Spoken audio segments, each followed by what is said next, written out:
Vamos a orar para empezar nuestro mensaje de esta mañana.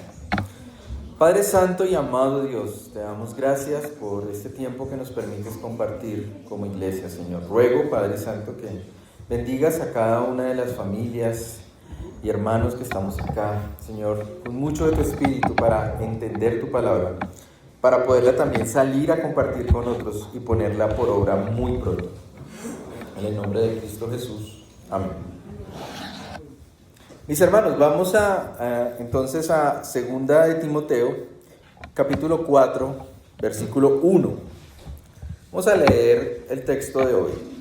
Dice la palabra de Dios: Te encarezco delante de Dios y del Señor Jesucristo, que juzgará a los vivos y a los muertos en su manifestación y en su reino, que prediques la palabra, que instes a tiempo y fuera de tiempo, redarguye, reprende, exhorta con toda paciencia y doctrina, porque vendrá tiempo cuando no sufrirán la sana doctrina, sino que teniendo comezón de oír, se amontonarán maestros conforme a sus propias concupiscencias, a sus propias pasiones, y apartarán de la verdad el oído, y se volverán a las fábulas. Pero tú, sé sobrio en todo, soporta las aflicciones, haz obra de evangelista, cumple con tu ministerio, porque yo ya estoy para ser sacrificado, y el tiempo de mi partida está cercano. He peleado la buena batalla, he acabado la carrera, he guardado la fe. Por lo demás, me está guardada la corona de justicia, la cual me dará el Señor, juez justo, en aquel día, y no solo a mí, sino también a todos los que aman su venida. Qué hermoso pasaje, ¿no? Entonces, el apóstol Pablo continúa animando a Timoteo en sus últimos días, en sus últimos tiempos. Está preso, sin embargo, el que está preso y condenado está animando al que está sirviendo, ¿cierto? Al que está libre, al que está en una iglesia sirviendo con otros en Éfeso. Y también, entonces, le dice, predica. Entonces, vayamos y concentrémonos en el versículo 1. Le dice, predica. La palabra predica, te encarezco delante de Dios y del Señor Jesucristo, que juzgará a los vivos y a los muertos en su manifestación y en su reino, que prediques la palabra, que instes a tiempo y fuera de tiempo. Este predica viene del griego, se escribió originalmente en griego y su traducción suena así, dice keruso, perdón, que significa proclamar en público, específicamente la verdad del evangelio, y también tiene otros sinónimos como pregonar, como proclamar, como publicar, como ser heraldo y como divulgar. Entonces le está pidiendo que lleve la palabra de Dios, que la enseñe, ¿cierto? Que la use para edificar a otros. Hoy día esto pudiera parecer algo muy común. Se usa mucho la palabra de Dios y el término predicar frecuentemente. Por favor, vayamos a Proverbios capítulo 26, versículo 4. Mientras lo buscan, pensamos en que la palabra de Dios es digna de ser predicada, de ser enseñada, ¿cierto? Entonces, mirábamos que el hecho de llevarla, ¿sí? No está, ustedes creen que estaba solamente o exclusivamente este llamado únicamente para Timoteo. Para todos, ¿cierto? Entonces, se espera que en el momento de llevar la palabra de Dios haya dos posibles respuestas, ¿cierto? Que se acepte o que se rechace, ¿cierto? Entonces, en ese actuar podemos encontrar una respuesta como en Proverbios, capítulo 26, versículo 4, que dice: nunca respondas al necio de acuerdo a su necedad, para que no seas tú también como él. Responde al necio como merece su necedad, para que no se estime sabio en su propia opinión. Y en la práctica, y más en el contexto en que se encontraba Timoteo, se podían encontrar diferentes respuestas al llevar la sana doctrina, porque en aquel tiempo que estaba pasando, se iban a las fábulas, se iban a las historias adicionales, porque desafortunadamente hoy en día la palabra de Dios ha perdido una característica muy importante, y es que es suficiente. La palabra de Dios, la sana doctrina, cuando dice el apóstol Pablo le dice a Timoteo que predique a tiempo y fuera de tiempo, redarguye, reprende, exhorta con toda paciencia y doctrina, hace referencia a la palabra de Dios como está creada, como está construida, dada por el Señor. Y la palabra de Dios tiene una característica, aparte de que es inerrante, aparte de que tiene otras muy importantes, es suficiente. ¿Qué significa que sea suficiente? Que es lo que necesitamos para ser salvos, para conocer cuál es la expectativa de Dios para cada uno de los hombres. Desafortunadamente hoy día se conmueven más las personas en que leer Romanos 3:23 y descubrir que todos somos pecadores y que estamos separados de Dios por ese pecado. Se conmueven más por un niño de 6 años que diga que murió, fue al cielo y describa cuál fue su experiencia, ¿sí? Se conmueven, ¿sí? Sin embargo, esto no va a limpiar el corazón del hombre. Lo va a entretener, lo va a sensibilizar de alguna manera, eso es cierto, pero no lo va a limpiar. Porque la única forma de limpiar el corazón del hombre es por la sangre preciosa de Cristo. Y esa conciencia y esa realidad solamente llega al hombre por medio de su palabra. ¿Y qué pasa? Cuando llevamos ese mensaje, puede que las personas, y era lo que le sucedía a Timoteo, le respondan de alguna manera negativa. Dice acá en Proverbios necia, ¿sí? Y se exponen diferentes posiciones en contra. Y muchas veces los evangelistas se enfrentan a esta realidad, a la negativa, con diferentes argumentos. Y el evangelista tiene dos posibilidades también: meterse en una discusión con una persona necia para demostrar que es más inteligente y decir que tiene la razón, o llevarlo a la palabra de Dios, para que sea la palabra de Dios, sea el Espíritu Santo quien lo convenza de que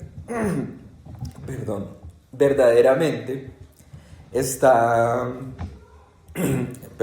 haciendo no es de agua, ya. Estaba muy rica la torta. Entonces, la palabra de Dios necesita que convenza a esa persona de que está en enemistad, ¿cierto? Con Dios. Entonces, por más que discuta uno con una persona de esta manera, ¿sí?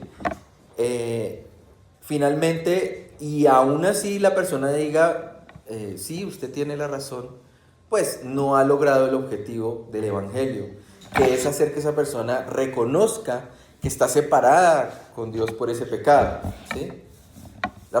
Alguien puede sacar muchos argumentos para no aceptar el evangelio, para rechazar el llamado de Dios, Y ahí en la diapositiva hay un título que dice el llamamiento eficaz. ¿Sí? Esta es una de las doctrinas alrededor de lo que hace Dios por nosotros. Entonces los invito a que vayamos por favor a Romanos capítulo 8, versículo 30.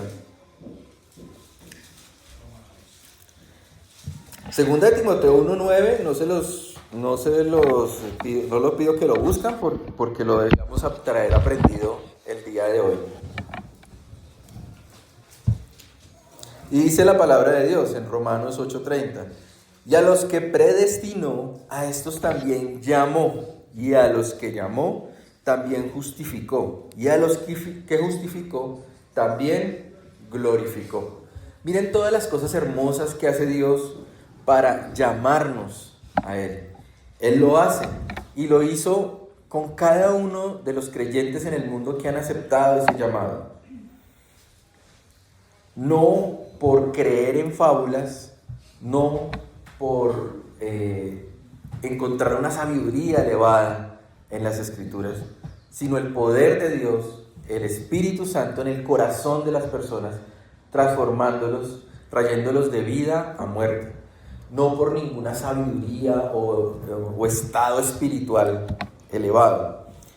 Y así nos equivoquemos, así leamos mal, así el único versículo que usted se sepa de memoria es 2 de Timoteo 1:9, que dice, a quien nos salvó y llamó con llamamiento santo, no conforme a nuestras obras, sino según el propósito suyo y la gracia que nos fue dada en Cristo Jesús antes de los tiempos de los siglos. Este llamamiento que hace el Señor es eficaz.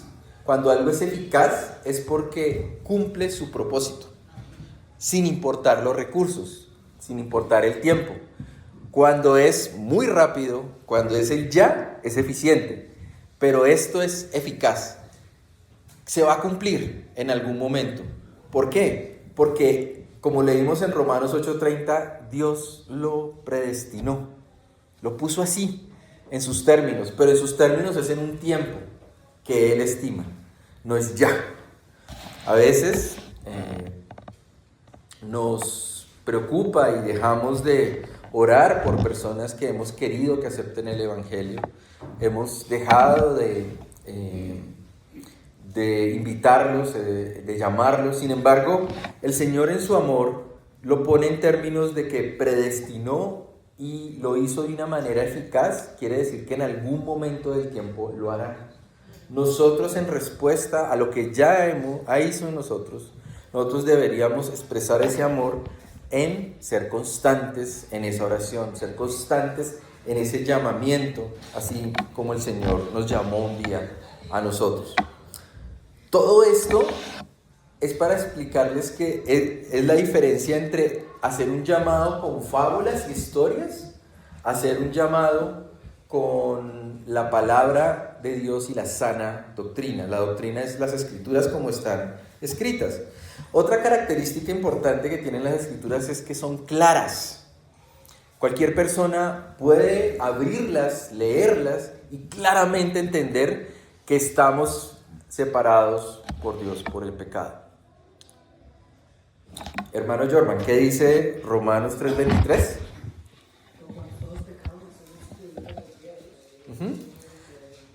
Está claro para todos los hombres, ¿sí? Entonces, hay una separación, ¿cierto?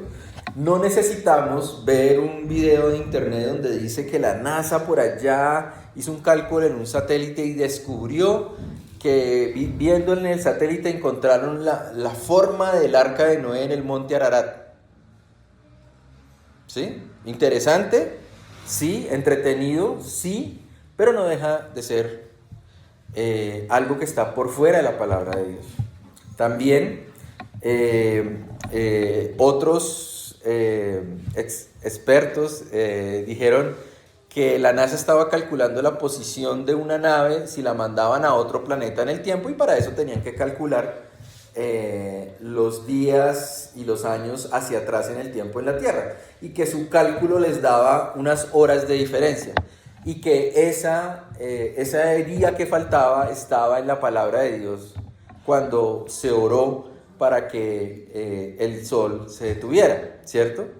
Suena interesante, sin embargo, no es cierto. ¿Sí?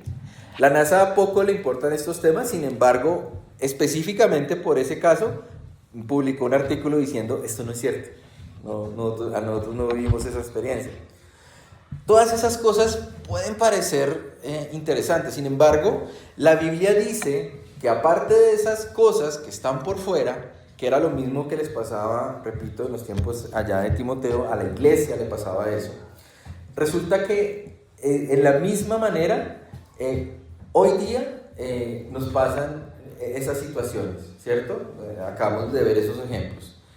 Y cuando el Señor Jesús vino, tuvo más de 500 testigos que vieron que Él resucitó, están convencidos de que hablaron con Él y quedó registrado. Incluso el historiador Flavio Josefo, que no era creyente, escribió sobre esto y dijo, Él se levantó de entre los muertos, no hay forma de negarlo. Y aún así hay miles de personas, millones de personas en el tiempo, en la historia, desde esos tiempos hasta nosotros, que no han aceptado el llamamiento eficaz del Señor, han rechazado. Entonces, para ellos, la ira de Dios está sobre ellos, los que han rehusado su llamamiento. En Juan, capítulo 6, versículo 44, dice la palabra de Dios: ninguno puede venir a mí si el Padre que me envió no le trajere, y yo le resucitaré en el día postrero. Juan 6, 44. Vemos que la palabra de Dios es clara. No va a ser por fábulas, no va a ser porque yo sea muy inteligente y le logre ganar una discusión un sábado cuando esté llevando la palabra a otra persona. Es porque esa persona escuche la palabra de Dios. Si solamente se sabe 2 Timoteo 1:9, si solamente se aprendió ese se puede compartir y ese puede transformar la vida de una persona.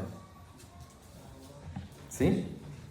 Todo el mensaje de la palabra de Dios es importante, es valioso, es digno de ser compartido de una manera urgente, porque hoy es el último día de nuestra vida, el lunes no ha llegado, hoy es el día de hacerlo, es urgente, es importante.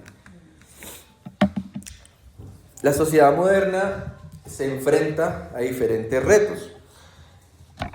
Y volviendo a 2 de Timoteo, capítulo 4, versículo 3, donde ahí vamos en la lectura, dice: porque vendrá tiempo cuando no sufrirán la sana doctrina, sino que teniendo comezón de oír, se amontonarán maestros conforme a sus propias concupiscencias, y apartarán de la verdad el oído y se volverán a las fábulas. ¿Sí? Entonces, otra vez le habla acerca de esa respuesta que da el mundo. Y ante el mundo vemos que también hay dos condiciones de las Escrituras. Hoy día sabemos que la palabra de Dios es suficiente. Como les decía, está llena de lo que necesitamos, las instrucciones para ser salvos. ¿Alguien ha armado algún mueble de esos que vienen, que compra usted por internet o que ha venido para armar con instrucciones, con el paso a paso? Y ¿sí? ¿Ha sido fácil o difícil? Difícil, ¿cierto? Porque usted tiene que interpretar lo que alguien pensó y escribió, ¿cierto? Y aplicarlo a la realidad de esas piezas que están ahí. A veces no están bien dibujadas, a veces se partió una, se perdió otra, a veces puse mal una porque pensé que era el tornillo chiquito y resulta que había otro más chiquito, ¿cierto? Y cometemos errores. De la misma manera la palabra de Dios, a pesar de que es clara, cuando nosotros la interpretamos, ¿cierto?, nos afecta. Les voy a hacer una ilustración que creo que viene al caso. Hace pocos días, desafortunadamente, el Tolima perdió con Millonarios, ¿cierto? Si el periódico El Tiempo hubiera puesto la noticia, hubiera dejado escrito, Millonarios le dio una tunda al Tolima y se colapsó la 30, ¿cierto? Hoy en día, en este año, nosotros lo hubiéramos entendido claramente qué pasó. Sí, un partido y perdieron, entonces la celebración o la tristeza de los del Tolima, eso afectó el tráfico en la 30, ¿cierto? Pero ¿qué pasa si 1000 años en el futuro alguien leyera eso y comenzara a estudiar y a traducir? Entonces se daría cuenta que diría, bueno, vamos a ver, dice Millonarios, ¿cierto? A los del Tolima. Había una población llamada Tolima y los millonarios es gente que tiene mucho dinero. Aquí dice que es gente que tiene mucho dinero. Entonces, había millonarios que le dieron una tunda. Tunda traduce piezas de ropa. Entonces, claro, los millonarios fueron generosos con personas que venían del Tolima y les dieron piezas de ropa y todo eso colapsó el tráfico de la 30. De la carrera 30, porque normalmente ya llamaban las avenidas en ese tiempo así.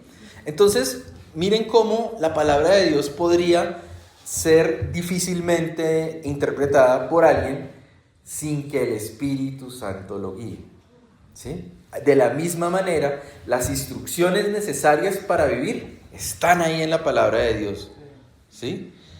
Los temas sencillos, como Romanos 3:23, claramente se nos exponen. Si usted quiere profundizar, acepte al Señor Jesús y le garantizo y estoy plenamente convencido que el Espíritu Santo, esos temas profundos acerca de Dios que usted quiere conocer, Él se los va a revelar en la medida de la gracia y misericordia de Dios. Pero todo esto es porque yo puedo o acercarme a las Escrituras o acercarme por medio de fábulas o por lo que me dicen que es el mensaje de Dios, que es el Evangelio, ¿cierto? También la palabra dice que tiene autoridad. ¿Quiénes tienen hermanos? Hacen la mano los que tienen hermanos. Listo. Cuando estaban pequeños, ¿alguna vez pelearon con sus hermanos? ¿Cierto? ¿Quién definía esas peleas? ¿Quién terminaba esas peleas? ¿Alguno de los dos hermanos? No. ¿Quién? Mi mamá o el papá, ¿cierto? Había una autoridad, ¿cierto? Nosotros podemos ponernos a debatir, bueno, las mujeres deben usar velo, los hombres tienen que vestirse de esta manera, debemos celebrar la cena del Señor. Hay diferentes formas de desarrollar nuestra fe, ¿cierto? Sin embargo, ¿quién es la última autoridad? Dios, por medio de su palabra. De esa manera la palabra de Dios tiene autoridad, ¿sí? También, y finalmente, la palabra de Dios es necesaria para nosotros, la necesitamos, ¿sí? Sin ella no podemos acceder a la autoridad de Dios, al mensaje de Dios claro, ni ese mensaje suficiente que necesitamos para salvación.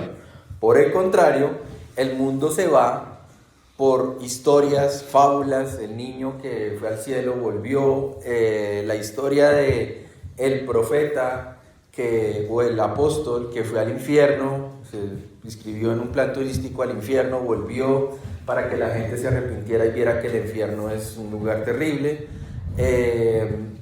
Personas que hablan con autoridad humana y se atreven a agregar a las escrituras diciendo, Dios dice que usted ahora tiene que llamar a su hijo Samuel, porque usted le iba a poner Pedro, pero Dios dice que usted le pone a su hijo Samuel, porque yo lo digo. Ese tipo de reacciones y de actitudes son constantes en nuestro nuevo mundo, en nuestra nueva realidad, para nosotros, pero desde los tiempos de Timoteo a nosotros estaba pasando y seguirá pasando hasta que el Señor venga. Le dan poca importancia también a las escrituras, no le dan el valor que tiene para la vida. Alguna vez una compañera de trabajo, Alejandra, me criticaba y en forma negativa trató de decirme, usted hace todo lo que dice la Biblia. O sea, como usted toma decisiones, o sea, en algo estábamos discutiendo, no recuerdo qué, pero me dijo, usted hace todo lo que dice la Biblia, diciéndomelo en forma negativa para mí. Ay, gracias. Qué bonito que usted me lo diga, usted que no es creyente me lo diga, ¿sí?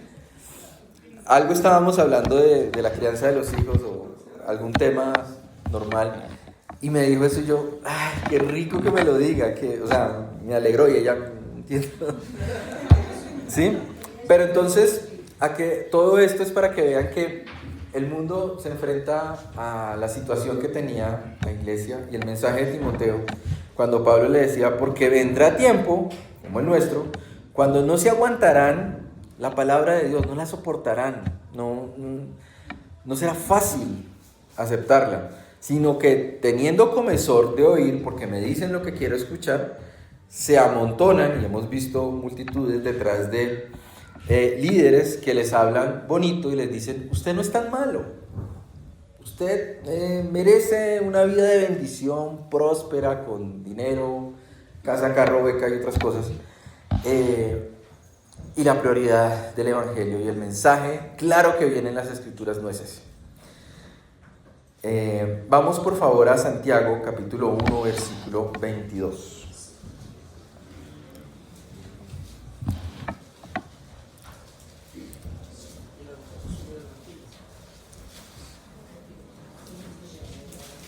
La carta de Santiago, allí sobre donde están los últimos libros, dice la palabra de Dios, capítulo 1, versículo 22, pero sed hacedores de la palabra, no tan solamente oidores, engañándoos a vosotros mismos, porque si alguno es oidor de la palabra, pero no hacedor de ella, ese es semejante al hombre que se considera en un espejo su rostro natural, porque él se considera a sí mismo y se va y luego olvida cómo era.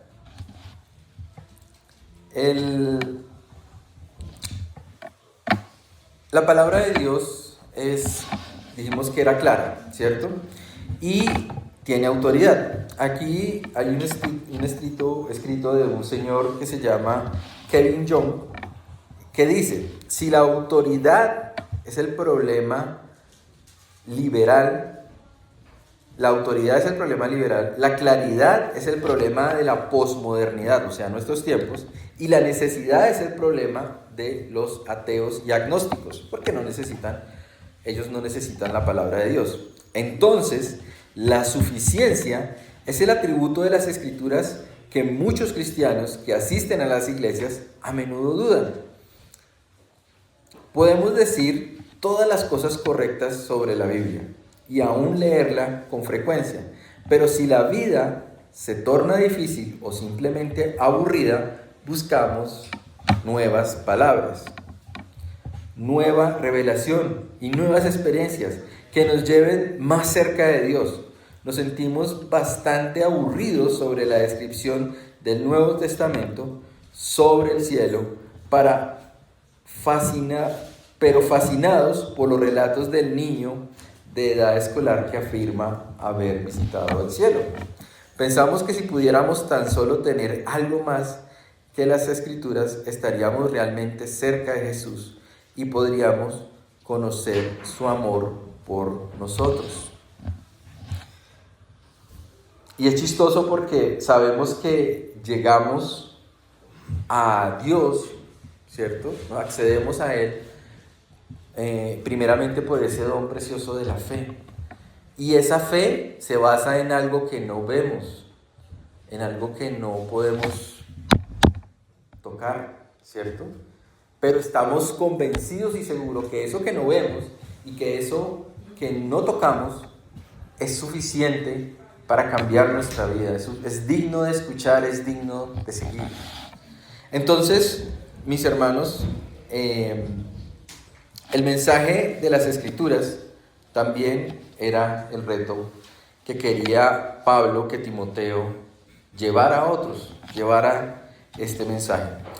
Continuamos en nuestro texto, ahora en el versículo 5, y dice, después de haberle dicho todo esto, viene un pero tú sé sobrio en algunas cosas, o en todo.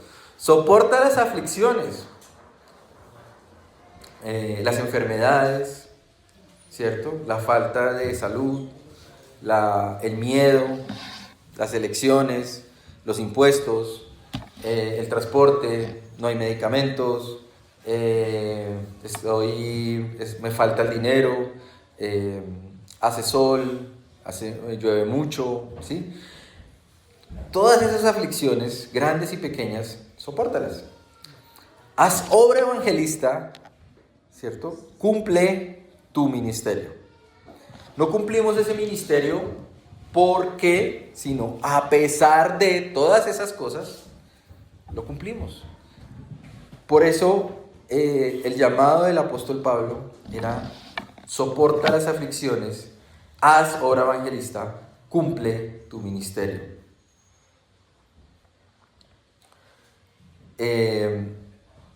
Nosotros según la diapositiva, ¿cómo debemos responder frente a esto?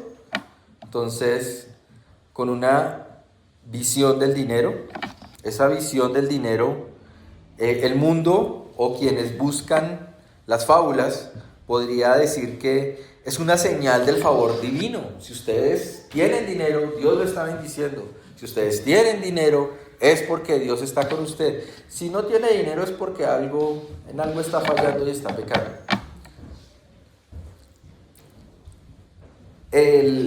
Para un creyente incluso es un obstáculo espiritual o una tentación que lo distrae de lo eterno.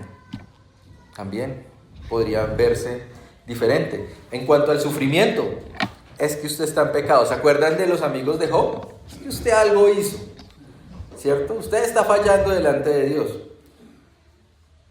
Sin embargo, el creyente que cree en la sana doctrina, que escudriña las Escrituras, que se somete a la voluntad de Dios, ve cómo el sufrimiento se ve como una herramienta de purificación, en un camino de unirse a lo sagrado, porque a pesar de eso, a pesar de ese sufrimiento, se está acercando a Dios y está obedeciendo.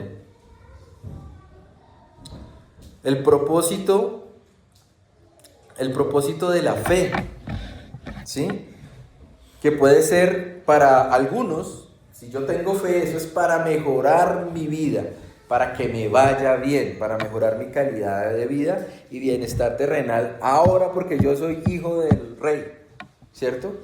Sin embargo, esa fe, más bien, podría ser para nosotros despegarnos del mundo y alcanzar la estatura, medida de un varón perfecto, ¿sí? El dar con generosidad. El dar dinero es una inversión, es una expectativa de que yo eso lo voy a multiplicar. Si yo doy 10, eso me va a multiplicar por 100. Entonces voy a tener mucho más. ¿Sí? No. Dar es un acto de desprendimiento total, sin esperar nada a cambio. Hablamos esta mañana del amor ágape, ¿sí? Y ese amor es no buscar lo nuestro, dice 1 Corintios 13, ¿sí? La relación con el cuerpo, ¿sí?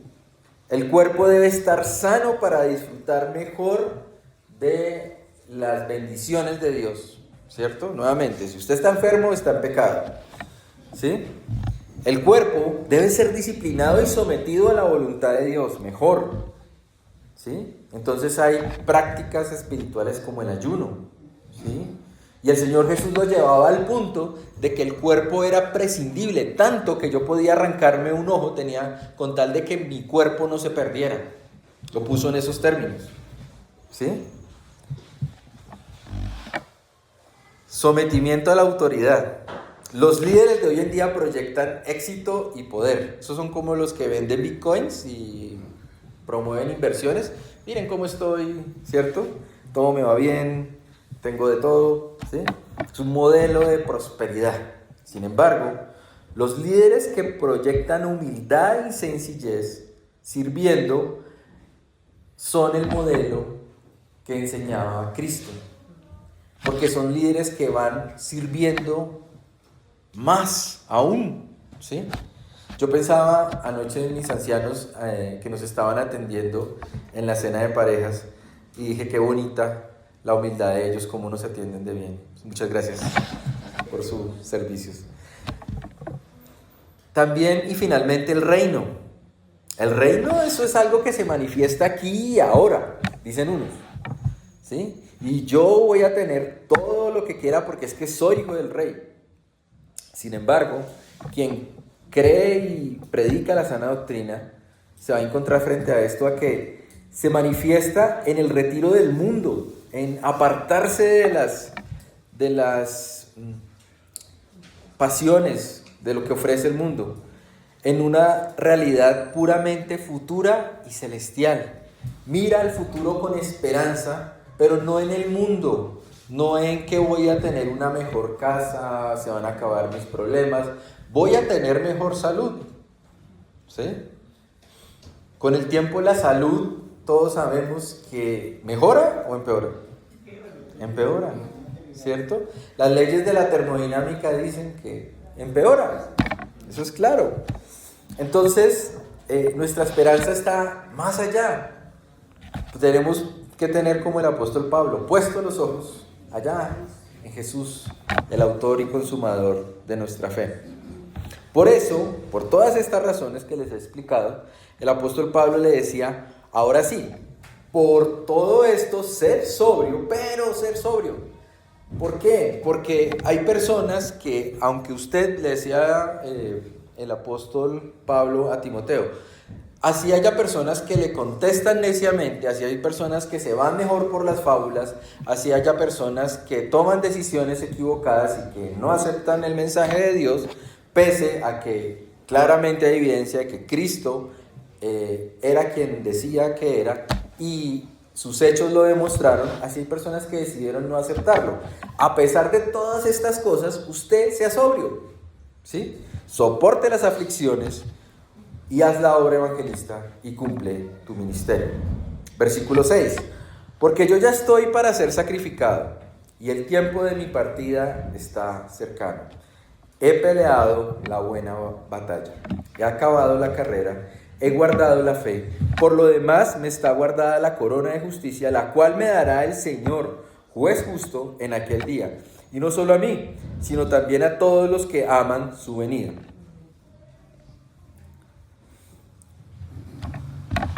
Pasemos la antorcha. Siempre debemos ir a predicar, ir a llevar la palabra de Dios, pero, entonces aquí podemos poner un pero, seamos como el apóstol Pablo, que le dijo a Timoteo qué debía hacer para que él siguiera el ministerio, o como hizo en Hechos 20 con los ancianos de Éfeso. Vayamos a Hechos 20, Hechos capítulo 20, versículo 25. Nuevamente el apóstol Pablo ya sabía qué le esperaba. Ya. Hechos capítulo 20, versículo 25. Él ya sabía qué le esperaba. Entonces les dijo, y ahora, he aquí yo sé que ninguno de todos vosotros, entre quienes he pasado predicando el reino de Dios, verá más mi rostro. Por tanto, yo os protesto en el día de hoy que estoy limpio de la sangre de todos, porque no he rehuido anunciaros todo el consejo de Dios. Qué buen mensaje para un maestro, ¿sí? Que en un momento diga, yo ya salvé mi responsabilidad porque todo el consejo de Dios ya se lo pasé. Por tanto, entonces, por esta razón, como ya estoy limpio y ya les di todo el consejo de Dios, mirad por vosotros y por todo el rebaño, o sea, nosotros, en que el Espíritu Santo os ha puesto por obispos, no yo. No fue que a mí, el apóstol Pablo les dice, no fue que a mí se me ocurrió ponerlos a ustedes por obispos, sino que el Espíritu Santo fue quien los puso por obispos para apacentar la iglesia del Señor, la cual él ganó por su propia sangre. Importante, ¿no? Tiene un precio valioso. Porque yo sé que después de mi partida entrarán en medio de vosotros lobos rapaces que no perdonarán al rebaño. Y vendrá el Señor que es muy próspero y que es muy rico y que les dirá, ¿quiere ser como yo? Pues venga y sígame. quiere recibir esta nueva revelación espiritual que usted le va a hacer sentir todas estas cosas, sígame. Entonces, el apóstol Pablo estaba preparando a los ancianos para estos tiempos, para que seamos testigos apropiadamente. Debemos velar por nosotros mismos y por aquellos a quienes les debemos pasar la antorcha. Si usted tiene hijos, si usted tiene nietos, si usted tiene sobrinos, si usted tiene esposa, debe pasar la antorcha. Es su responsabilidad. Esa gracia que le dio Dios, esa misericordia, no se quede con ese regalo. Porque recuerdan al hombre que estaba con Cristo en la cruz, que estaba ahí. Él no tuvo que hacer nada, de hecho no podía hacer nada para obtener ese regalo precioso, pero aún así le dijeron, estarás conmigo en el paraíso, ¿cierto? Él no tenía la oportunidad porque literalmente no podía moverse de ahí. Ustedes sí pueden y tienen la responsabilidad de pasar la antorcha, de llevar ese mensaje a sus hijos, a sus nietos, a sus amigos, a sus vecinos, ¿sí?